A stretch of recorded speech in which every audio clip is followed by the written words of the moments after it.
नमस्ते दोस्तों, हमारे चैनल में आपका स्वागत है। Medicine mister pharmacy. दोस्तों आज हम बात करेंगे रिटोकॉम टेबलेट के बारे में बात करेंगे दोस्तों, जो कि एचआईवी एड्स में यूज़ ली जाने वाली टेबलेट है। इसके यूज़ बताएंगे, इसके साइड इफेक्ट, इसकी डोज, इसके कॉन्ट्राइंडिकेटेड, इसकी फुल जानकारी हम आपको हिंदी में देंगे। तो इसी तरीके की दवाइयों की मेन जानकारी हिंदी में पाने के लिए हमारे चैनल को लाइक और सब्सक्राइब और साथ ही बेल आइकन ज़रूर दबा दीजिए, ताकि जो हम न्यू वीडियो डालें उसका नोटिफिकेशन आपको सबसे पहले मिल सके। तो चलिए दोस्तों वीडियो शुरू कर लेते हैं। तो दोस्तों आज हम बात कर रहे हैं रिटोकॉम टेबलेट के बारे में बात करें दोस्तों, जो कि अपने अलग अलग ब्रांड नेम से मार्केट में मिल जाती है। डॉक्टर के पर्चे पर मिलने वाली टेबलेट होती है। और दोस्तों इसकी जो मार्केट में कीमत होती है, यह आपको 450 से लेके 500 रुपये तक की आपको मिल जाती है 50 टेबलेट।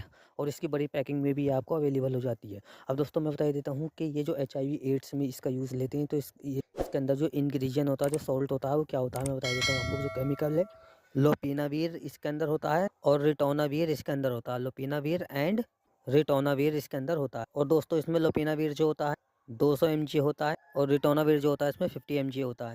लोपिनावीर और रिटोनावीर दोनों दवाएं एंड रिटोना वायरल हैं, जो एचआईवी एड्स की जो वायरस होता है उसको कम करती है, मतलब सुलाती है, उस बीमारी से बढ़ने से रोकती है। अब चलिए इसका यूज जान लेते हैं कि कहाँ पे लिया जाता है, कैसे लिया जाता है। और दोस्तों मैं एक बात बता देता हूँ, जेनिक जो टेबलेट होती है वो आपको 500 से 600 रुपये तक की मिल जाएगी। और जो ब्रांडेड होती है वो आपको 3000 से 3500 तक की भी मिलती हैं इसमें दवाइयाँ। ठीक है, तो इसका जो यूज़ लेते हैं सिर्फ एचआईवी एड्स की बीमारी में ही लेते हैं। अब एचआईवी एड्स की बीमारी कैसे लगती है, जैसे मैंने आपको पहले भी बताया है कि आप किसी महिला के साथ सेक्स संबंध बनाते हैं, रिलेशन बनाते हैं, तो उससे आपको एचआईवी एड्स होने का ख़तरा होता है, क्योंकि वो पहले से एचआईवी पॉजिटिव है। चाहे वो मेल हो या पुरुष हो, दोनों में से कोई भी एक एचआईवी से ग्रस्त है तो ये बीमारी लग सकती है। आप शेविंग कराते हैं तो ना ही आपका ब्लड नहीं शुद्ध होता, वो कभी पहले अपनी शेविंग करा गया हो एचआईवी पॉजिटिव पुरुष, तो तब आपको लगने के चांसेस होते हैं। ब्लड जब आप टेस्ट कराते हैं, जो लैब से चेक होके नहीं लगाते, तो किसी पॉजिटिव व्यक्ति का अगर ब्लड चल जाता है तो उससे भी एचआईवी होने के चांसेस होते हैं। ठीक है, खाने से हाथ मिलाने से ये नहीं होता। ठीक है,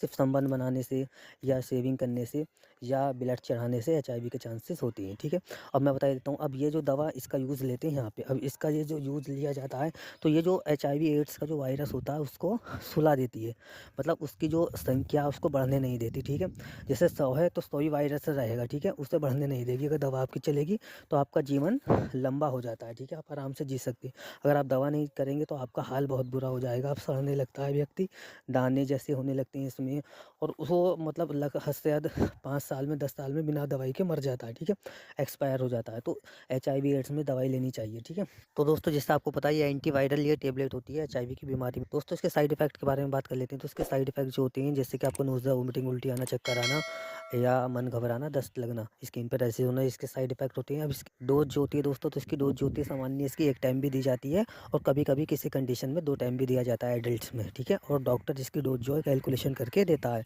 और सुबह शाम आप पानी से ले सकते हैं खाना खाने के बाद में। ठीक है, वो आपको डॉक्टर बताता है। तो ये जो मेडिसिन होती है एंटी एचआईवी यानी एंटीवायरल मेडिसिन होती है, जो कि बैक्टीरिया जो एचआईवी का जो वो वायरस होता है उसको बढ़ने से रोकती है। तो अब मैं दोस्तों आपको बता देता हूँ कि इसका यूज़ कभी कभी ये टेनोफोविर जो होता है, इसका हेपेटाइटिस बी जो होता है उसमें भी लेते हैं। लेकिन दोस्तों ये 2 कॉम्बिनेशन में, जैसे कि आपको पता है लोपिनावीर एंड रिटोनावीर, तो 2 कॉम्बिनेशन में तो इसका यूज़ जो लेते हैं सिर्फ एचआईवी की बीमारी में इसका यूज़ लिया जाता है। ठीक है दोस्तों, अगर आपका कोई भी सवाल है इस टेबलेट के बारे में तो आप हमें कमेंट बॉक्स में लिख के पूछ सकते हैं, हम आपको इसकी पूरी जानकारी हिंदी में देंगे। धन्यवाद।